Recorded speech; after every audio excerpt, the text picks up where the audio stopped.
Factors affecting the value of goodwill. तो कौन कौन से फैक्टर्स हैं जो गुडविल को इफेक्ट करते हैं? एफिशिएंट मैनेजमेंट, अगर मैनेजमेंट एक्सपीरियंस्ड है, कैपेबल है और कम्पिटेंट है तो ये हायर प्रॉफिट अर्न करेगी firm in comparison to other firm and increase the value of goodwill.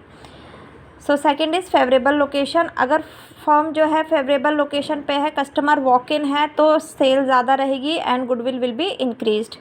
Favourable contact, अगर फर्म के दूसरी आउटसाइडर से या दूसरी फर्म से अच्छे कॉन्ट्रैक्ट हैं तो सेल और परचेज ऑफ गुड्स के जो है वो फेवरेबल रहेगा एट फेवरेबल प्राइजेज़। और फेवरेबल कॉन्टैक्ट जो है हमें गुडविल अर्न करने में हेल्प करते हैं। प्रॉफिट अच्छा रहेगा तो गुडविल भी अच्छी रहेगी। लॉन्गर एस्टेब्लिशमेंट ऑफ बिज़नेस, अगर बिज़नेस लॉन्गली एस्टेब्लिश्ड है यानी बहुत पुराना बिज़नेस है तो उसकी मार्केट में जो है कस्टमर बेस अच्छा रहेगा और हाई सेल होने के साथ प्रॉफिट अच्छा अर्न करेगा और गुडविल भी ज़्यादा रहेगी। Patents, patents will have a better value for its goodwill, अगर फर्म के पास पेटेंट्स है अपने आर्टिकल्स के रिगार्डिंग, जो भी वो सामान बेच रहे हैं उसके पेटेंट्स है तो वो हायर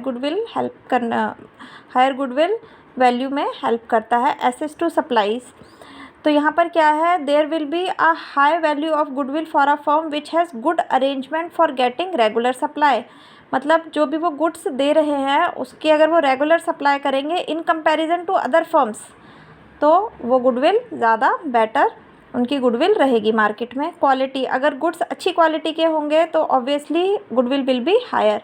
मार्केट सिचुएशन, अगर मार्केट में इस तरह से है कि higher than the supply, demand अगर ज़्यादा है सप्लाई से तो उसको फर्म को लो कैपिटल रिक्वायरमेंट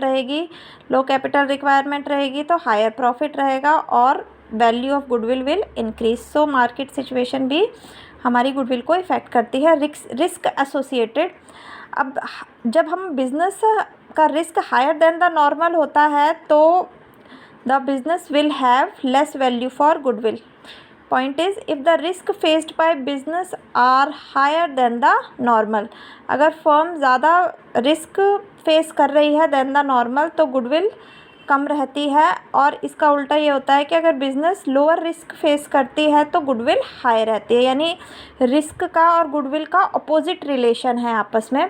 इसके बाद है नेचर ऑफ बिज़नेस, इसमें क्या है कि प्रोडक्ट डेल्थ इन हाई डिमांड, अगर जो भी फर्म प्रोडक्ट सेल कर रही है वो हाई डिमांड में है, although not short in supply, supply कम नहीं है, उसकी डिमांड ज़्यादा है, डिमांड ज़्यादा रहेगी तो सेल अच्छी होगी, सेल ज़्यादा होगी तो प्रॉफिट होगा और वैल्यू ऑफ गुडविल बढ़ेगी।